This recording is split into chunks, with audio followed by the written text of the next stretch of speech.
Hi, this is Stan Bush. Hi, this is Stephanie Calvert. This is John Payne. This is Jack Hues. Hi, I'm Carrie Stevens. Hey everybody, this is Prescott Niles. Hello, I'm Kofi Baker.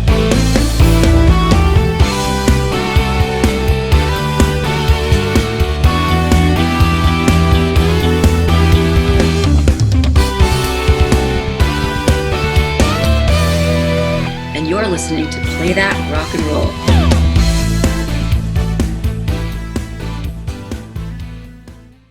Their third album is actually a full soundtrack record. Wang Chung was approached by director William Friedkin to record a full soundtrack record for his film To Live and Die in L.A. I'm gonna bag Rick Masters. We got a chance to make him on a hand-to-hand buy. You can't come up with the front money. You're not for real. You're not the first agents to get next to Masters. You're not wired, are you?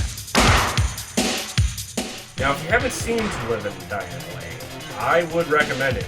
It stars a very young Willem Dafoe, and this is a very good movie. I would really recommend this to any fans of 80s movies in general, or if, like myself, you're a fan of Miami Vice, or a fan of movies with good car chases, this is definitely one you want to check out. It's very much a 80s noir thriller, but there's some good action scenes and there's some really good acting performances. Oh, and also a damn good soundtrack courtesy of our friends Wang Chung. I wonder why I live alone. I wonder why we spend these nights together. Is this the room I live my life forever? I wonder why to live and die in LA.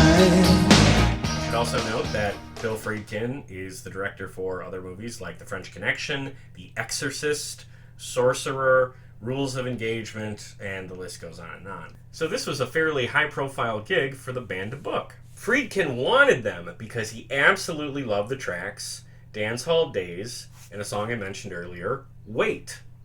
In fact, Wait is included in the soundtrack and also the film. Dance Hall Days is not on the soundtrack, but it is heard in the movie during one of the scenes. So let's cut back to my conversation with Jack Hues, in which he talks about writing the music for this soundtrack and what it meant to him seeing this music he produced on screen. Well, I guess ultimately, the time when I remember watching some visuals and listening to my music and being really almost moved to tears was sitting next to Bill Friedkin watching the first screening of To Live and Die in LA, where he'd used the sort of instrumental track that starts side 2 of the album, Okay.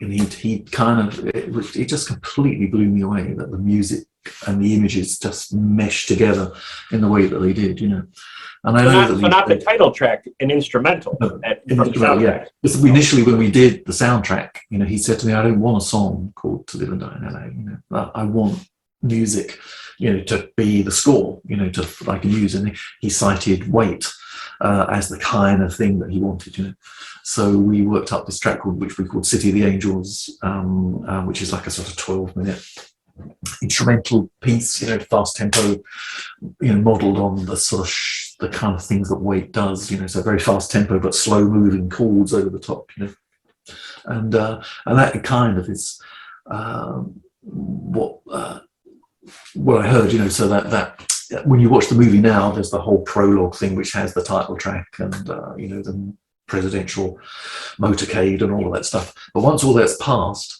there's this shot of a gun just firing, and then you get this shot out over LA, sort of, I don't know if it's sunrise or sunset, but it's like this orangey sky and stormy and the palm trees are blowing. And it just completely blew me away, that image, the colours of it, and the way the music sounds, this sort of choral thing that's kind of gliding downwards all the time, And that to me will always be in my memory as one of the great moments of Wang Chung and working with Bill Friedkin and that whole experience. It was just superb. So the instrumental track that Jack is talking about in that clip is called City of Angels. That's the track that plays over the opening credits, and yeah, it is excellent. If you watch To Live and Die in LA, you'll probably know if you're going to like the movie or not by the time the end credits has run. Again, it's a very visually striking film.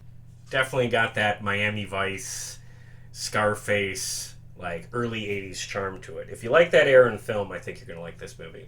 And it also shows that Wang Chung was good at producing instrumental tracks, which is not something that pop radio bands usually like to produce. But they didn't just produce this track. The whole side B of the To Live and Die in LA album is instrumentals, and they're all very impressive. Also worth noting, the title track, To Live and Die in LA, hit number 41 on the Billboard charts. Although it was just outside of the top 40, this was still ultimately good news for the band. The music video would be featured on MTV, it would be played on the radio. Basically, it kept their momentum going as they were prepping their next release. And that next release would ultimately be their commercial high point.